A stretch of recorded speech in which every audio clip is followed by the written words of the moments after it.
ओम तत्सत। आप सभी मित्रों को नमस्कार। एक कहावत बहुत ही प्रसिद्ध है कि जो दूसरों के लिए कुआं खोदता है वह स्वयं ही उस कुएं में गिरता है। यह इसी कहावत के पीछे एक बहुत ही प्राचीन, बहुत दुखद घटना युक्त एक कहानी है, कथा है, प्रचलित है कि पहले के ज़माने में एक बादशाह थे। बादशाह मतलब पिछले राजाओं की तरह होते थे। उनका एक बहुत बड़ा महल था। महल के चार दीवारी के अंदर ही उनके नौकर चाकर, वजीर, कारिंदे वगैरह रहा करते थे। कारिंदे मतलब एक प्रकार के कर्मचारी, मुंशी या सफाई कर्मी, इन्हीं को कारिंदा कहा जाता है। और एक वजीर भी रहते थे उन्हीं के महल में। दोनों के, वजीर के और कारिंदा के, एक एक लड़का था जो कि हम उम्र थे, मतलब बराबर उम्र के थे। तो दोनों ही बच्चे साथ में ही पढ़ने जाते, साथ में ही खेलते, दोनों में बड़ी गहरी दोस्ती थी। और क्योंकि कारिंदे का लड़का, मतलब मुंशी जी का लड़का जो था, वह बहुत ही आज्ञाकारी, मीठा बोलने वाला और सद्भावी था, इसलिए उसे वजीर जो थे, जो भी कार्य कहता तो वह लड़का जो है वजीर का कार्य कर देता। राजा या बादशाह जो भी कार्य कहते उनकी भली पूर्वक बात भी मानता और बहुत ही मीठे वचन बोलता, जिससे कि बादशाह बहुत ही प्रसन्न होते। धीरे धीरे करके बादशाह को जो कारिंदे का लड़का था वह बहुत पसंद आने लगा और बादशाह कारिंदे के लड़के से बहुत प्रेम करने लगे। क्योंकि वजीर के लड़के से बादशाह नहीं प्रेम करते थे, वह उतना उनकी बात नहीं मानता था और मीठा भी नहीं बोलता था, इसलिए बादशाह वजीर के लड़के से प्रेम नहीं करते थे। यह देखकर वजीर जो था बहुत ही प्रसन्न नहीं था, ईर्ष्या उसके मन में जागृत हो गई। उसने सोचा कि यदि बादशाह कारिंदे के लड़के से प्रेम करेंगे, क्योंकि बादशाह के कोई संतान नहीं थी, इसीलिए बादशाह उस कारिंदे के लड़के से जब प्रेम करते थे तो वजीर को लगता था कि कहीं जब बादशाह नहीं रहेगा तो ऐसा ना हो कारिंदे का लड़का ही इस राजगद्दी, राज सिंहासन को संभाले और यही अगला बादशाह बन जाए। इसका डर था। उसे लगता था कि बादशाह हमारे लड़के से प्रेम करे ताकि आगे चल के हमारा लड़का ही बादशाह बने। लेकिन भूत होता इसके विपरीत ही हुआ। बादशाह का प्रेम उस कारिंदे के लड़के के प्रति बढ़ता ही चला गया और इधर वजीर के अंदर भी कारिंदे के लड़के के प्रति ईर्ष्या जो है वह बढ़ती चली गई। ईर्ष्या इतनी बढ़ गई कि एक दिन जो है वजीर ने कारिंदे के लड़के को मौत के घाट उतारने का निश्चय कर लिया और सारा जुगाड़ इंतजाम कर दिया।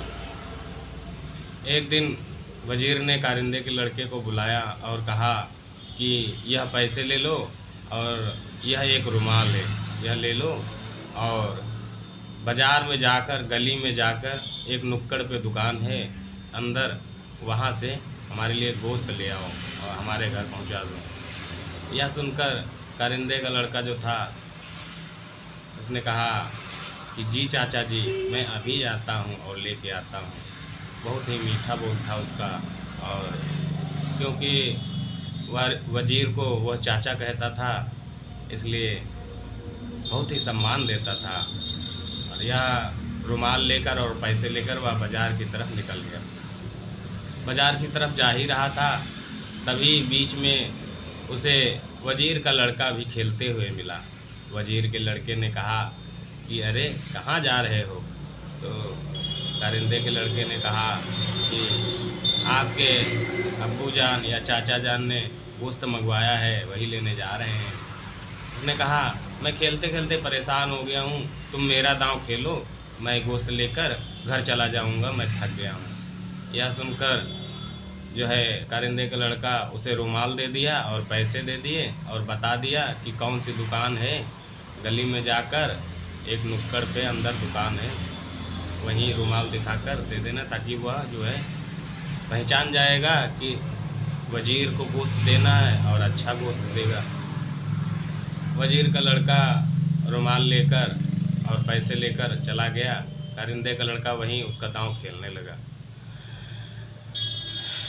जब वजीर का लड़का उस रुमाल को दिखाया, पहुंच गया उस दुकान पर, रुमाल को दिखाया, पैसे दिए, तो रुमाल में एक निशानी बनी थी जिससे वह कसाई जो था वो भली भांति पहचानता था, क्योंकि वजीर ने पहले ही रुमाल दिखाकर उसे बताया था कि यही निशानी या रुमाल लेकर जो भी लड़का आएगा तुम्हें उसे मौत के घाट उतारना है, और पैसे भी दिए थे बहुत सारे। इसलिए कसाई जो था पहले से ही बहुत तैयार था, उसने अंदर बहुत ही बड़ी भट्ठी जला रखी थी जिससे कि वो लड़के को उसी आग में झोंक सके और वह जलकर राख हो जाए।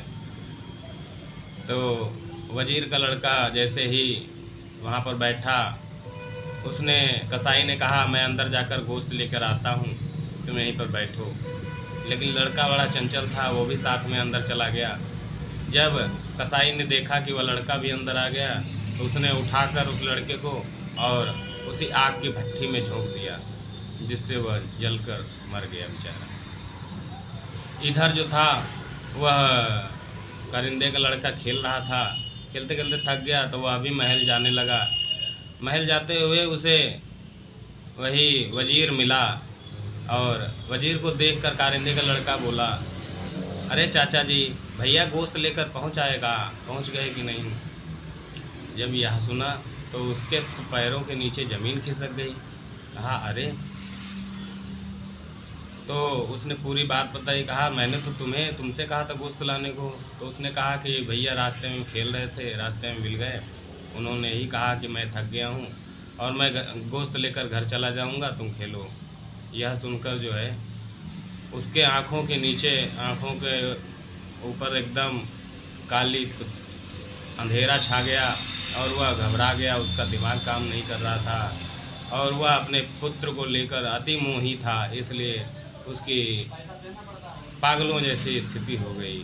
ज़मीन के नीचे, पैरों के नीचे ज़मीन खिसक गई।